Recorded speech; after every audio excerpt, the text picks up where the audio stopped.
नमस्कार, बहुत स्वागत आपका। मैं हूं आपके साथ अनुराग सक्सेना। जगदीप धनखड़ के उपराष्ट्रपति पद से अचानक इस्तीफे के बाद अगले उपराष्ट्रपति के लिए चुनाव की तैयारियां शुरू हो चुकी हैं। चुनाव आयोग ने उपराष्ट्रपति चुनाव के लिए रिटर्निंग और सहायक रिटर्निंग अफसरों की नियुक्ति कर दी है। अब कुछ ही दिनों में चुनाव की तारीखों का भी ऐलान हो सकता है। अगले उपराष्ट्रपति की दौड़ में पूर्व कृषि मंत्री और वरिष्ठ बीजेपी नेता नरेंद्र सिंह तोमर का नाम भी फ्रंट रनर के रूप में सामने आया है, जिससे सियासी गलियारों में चर्चाओं का बाजार गर्म है। सूत्रों के मुताबिक अगले उपराष्ट्रपति को लेकर बीजेपी और एनडीए में मंथन अंतिम दौर में पहुंच चुका है। बीजेपी अपने किसी वरिष्ठ और गैर विवादास्पद नेता को इस संवैधानिक पद के लिए चुनना चाहती है, जो संसद के उच्च सदन यानी कि राज्यसभा के अध्यक्ष के रूप में भी प्रभावी ढंग से काम कर सके। इसी वजह से नरेंद्र सिंह तोमर का नाम तेजी से चर्चा में आ गया है। तोमर क्यों बताए जा रहे हैं फ्रंट रनर, जरा इसे समझते हैं। मध्य प्रदेश से ताल्लुक रखने वाले तोमर लंबे समय तक कृषि, ग्रामीण विकास और संसदीय कार्य जैसे अहम मंत्रालयों का जिम्मा संभाल चुके हैं। उन्हें संसद में अनुशासन और संवाद की मिसाल माना जाता है। उनकी कार्यशैली को लेकर सभी दलों में सम्मान का भाव रहा है और यही बात अब उन्हें उपराष्ट्रपति पद की दौड़ में मजबूती से खड़ा कर रही है। हालांकि तोमर के अलावा अन्य नाम भी उपराष्ट्रपति पद के लिए चर्चा में है। राज्यसभा के उपसभापति हरिवंश नारायण सिंह को भी मजबूत दावेदार माना जा रहा है। जनता दल यूनाइटेड के सांसद 2020 से ही इस पद पर हैं। हरिवंश को मोदी सरकार का विश्वास प्राप्त माना जाता है और उनकी गैर विवादास्पद कार्यशैली उन्हें इस दौड़ में आगे रखती है।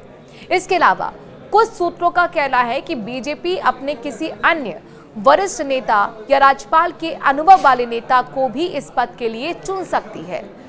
कैसे होता है उपराष्ट्रपति का चुनाव, जरा ये भी समझ लीजिए। उपराष्ट्रपति का चुनाव एक विशेष निर्वाचक मंडल करता है, जिसमें लोकसभा और राज्यसभा के निर्वाचित और मनोनीत सदस्य शामिल होते हैं। इस चुनाव का तरीका भी थोड़ा खास होता है। इसे प्रेफरेंशियल वोटिंग सिस्टम कहते हैं, जिसमें सांसद अपने पसंद के उम्मीदवारों को प्राथमिकता के क्रम में चुनते हैं, जैसे पहली पसंद, दूसरी पसंद, तमाम चीजें। ये मतदान पूरी तरह से गुप्त होता है, यानी किसी को नहीं बताया जाता कि किसने किसको वोट दिया है। जिस उम्मीदवार को सबसे ज्यादा सांसदों की पहली पसंद के तौर पर वोट मिलते हैं, वही उपराष्ट्रपति चुना जाता है।